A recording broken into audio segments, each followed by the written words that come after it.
Students, जो आज का विषय है वो सिलेबस डिस्कस करना है स्किल का। एसएससी का सिलेबस बहुत ही इम्पॉर्टेंट है और ये पेपर भी बहुत इम्पॉर्टेंट है। तो सबसे पहले बात करते हैं कि जो आपका स्किल का पेपर है वो है, उसका नाम है theory and practice of development, यानी कि जो विकास है, विकास की जो प्रक्रियाएं हैं और जो सिद्धांत हैं वो कौन कौन से हैं। तो सबसे पहले यूनिट में जो है वो है व्हाट इज़ डेवलपमेंट, यानी कि विकास क्या है। अब आपको इसे समझना पड़ेगा कि विकास का अर्थ होता है किसी भी राष्ट्र, राज्य, किसी भी क्षेत्र का या किसी भी समाज का आर्थिक संसाधनों के रूप में समृद्ध होना, यानी कि प्रति व्यक्ति आय में वृद्धि होना, पर कैपिटा इनकम जो इंक्रीज होती है, या फिर मुद्रा बाजार का अच्छा जाना, मार्केट सेंसेक्स शेयर का ऊपर की ओर जो है वृद्धि करना निरंतर रूप से, आयात निर्यात जो ट्रेडिंग है उसमें डेवलपमेंट होना, यानी कि पूंजी का सशक्त होना, ये क्या कहलाता है, विकास कहलाता है, डेवलपमेंट कहा जाता है। ठीक है। रिसेंट ट्रेंड इन डेवलपमेंट, विकास में जो आधुनिक जो ट्रेंड जुड़े हैं वो कौन से जुड़े हैं। आप देख रहे होंगे दूसरी यूनिट में न्यू लिबरलिज्म की बात है, यानी कि नव उदारवाद क्या है। इससे पहले जो है वो उदारवाद पढ़ाया जाता था, लेकिन क्योंकि ये स्किल का पेपर है और इसमें नई ट्रेंड की बात हो रही है तो न्यू लिबरलिज्म। लिबरलिज्म का मतलब होता है उदार होना, यानी कि जैसे किसी भी समाज में, किसी भी राष्ट्र में सरकारें जो होती हैं या लोग जो होते हैं वो किसी दूसरे कंट्री या दूसरी इकोनॉमी को भी रूट देती हैं। अपने यहाँ जैसे फैक्ट्री लगाने के लिए, मिल लगाने के लिए या ट्रेडिंग करने के लिए हम किसी दूसरे राष्ट्र के लाइसेंस को भी क्या करते हैं, एक तरह से उनको परमिट दे रहे हैं, परमिशन दे रहे हैं कि आप आओ हमारे कंट्री में जो है वो ट्रेड कीजिए, आप व्यापार कीजिए, ट्रेडिंग कीजिए।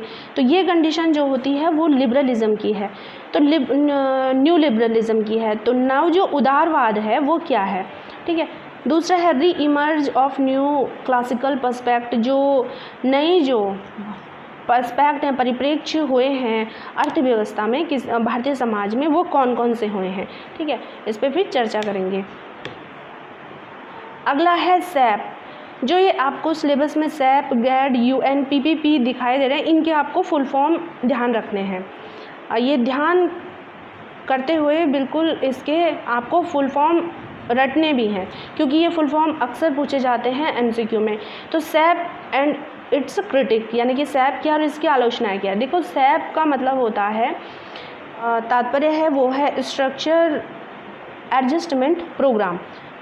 स्ट्रक्चरल यानी कि जो अर्थव्यवस्था समायोजन करने के लिए जो प्रोग्राम बनाए जाते हैं उनको सैप कहा जाता है। सैप का जो मुख्य उद्देश्य है वो संसाधन सुलभता के लिए है और ये विकासशील राष्ट्रों के हित में उनकी इकोनॉमी को ग्रोथ करने के लिए एक प्रोग्राम चलाया गया है।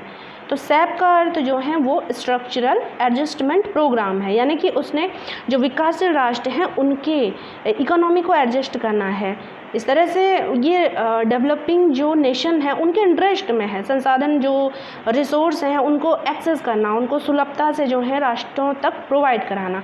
तो संरचनात्मक जो समंजन कार्यक्रम है ये भी इसको कहा जाता है।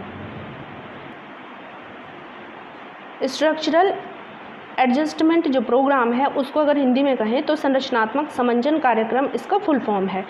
दूसरा जो है पोस्ट डेवलपमेंट थ्योरी, यानी कि विकास के बाद जो कुछ सिद्धांत है वो कौन कौन से हैं। पोस्ट डेवलपमेंट थ्योरी के भीतर जो है नॉलेज एज पावर, यानी कि ज्ञान एक शक्ति के रूप में किस प्रकार है। आप जानते हैं कि वर्तमान में जो नॉलेज है वो लेबर यानी कि जो शारीरिक क्षमता है उससे भी ज़्यादा जो पावरफुल है वो दिमागी क्षमता या फिर दिमागी तर्कशीलता और एक तरह से जो मानसिक ग्रोथ है, यानी कि मेंटल जो स्टेटस है किसी का, जो लॉजिकल माइंड है, साइंटिफिक माइंड है, वो ज़्यादा शार्प यदि है किसी का तो वो किसी भी लेबर से ज़्यादा काम या वर्क कराने में सक्षम है। तो अगर एक तरफ आप लेबर को रख दें और एक तरफ आप मेंटली एबिलिटी वाले व्यक्ति को रख दें तो दोनों में भले शारीरिक श्रम जो करने वाला व्यक्ति है वो हमें ज़्यादा उसका काम भी बहुत इम्पॉर्टेंट है, लेकिन उससे ज़्यादा जो है श्रम कैसे खर्च करना है, पूंजी कैसे खर्च करनी है, जो प्रोडक्शन के संसाधन है उनको कैसे प्रोवाइड कराना है। तो अगर कोई शारीरिक श्रम के रूप में भी कमज़ोर है लेकिन उसका दिमाग बहुत शार्प है तो वो जो है इकोनॉमी इकोनॉमी को ग्रोथ करा सकता है। किसी भी समाज में वर्तमान में जो ज्ञान है वो शक्ति के रूप में है। अब शक्ति का सिद्धांत जो है वो मैक्स वेबर का है। उन्होंने शक्ति को लेकर के कुछ बातें की हैं, ये भी जो है आपको आगे पढ़ा दिया जाएगा। पार्टिसिपेटरी डेवलपमेंट यानी कि जो सहभागी विकास है, उसे क्या पार्टिसिपेटरी डेवलपमेंट का अर्थ है कि सहभागी विकास क्या है, किस तरह से रन करता है। अगला है गैड।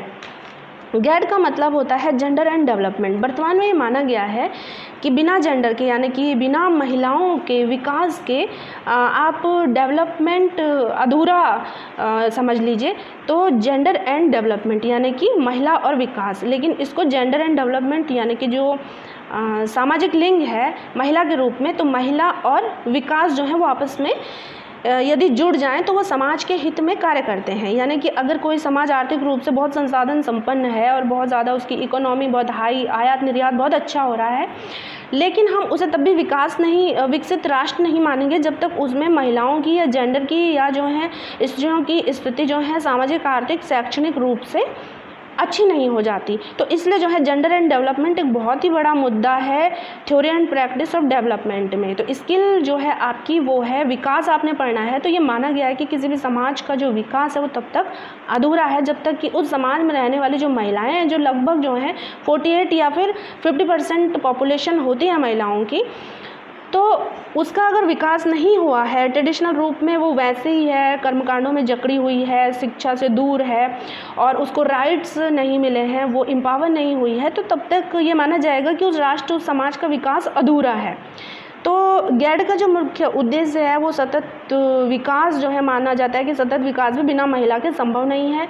विकास केवल पुरुषों का ही विषय नहीं है बल्कि स्त्रियों की भी उतनी पार्टिसिपेटरी एक तरह से भागीदारी रहती है जितनी कि पुरुषों की, चाहे वो कोई भी इकोनॉमी है या फिर चाहे वो हाउसवाइफ है या फिर किसी भी इकोनॉमी में श्रम देने वाली महिला है।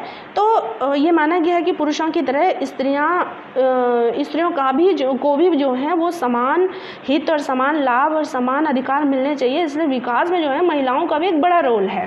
ठीक है, नेक्स्ट है सस्टेनेबल डेवलपमेंट। ये आपने पहले भी पढ़ा होगा। समेकित विकास यानी कि ऐसा विकास जिसमें कि आने वाली पीढ़ी के लिए भी जो है संसाधन संरक्षण की बात की जाती है, यानी कि पर्यावरण का या प्रकृति का जो है उतना ही दोहन किया जाए जितना कि ज़रूरी है। ठीक है, जैसे कि हमें पानी की आवश्यकता 1 बकेट है, लेकिन जो है हम 3-4 बाल्टियाँ जो हैं गाड़ी वॉश करने में या फिर कपड़े धोने में फालतू में यूज़ कर रहे हैं, तो एक तरह से सतत विकास नहीं है। इससे जो है एनर्जी वेस्ट कर रहे हैं हम, जो प्राकृतिक संसाधन है, जो नेचुरल रिसोर्सेज हैं, उनका ज़्यादा दोहन कर रहे हैं।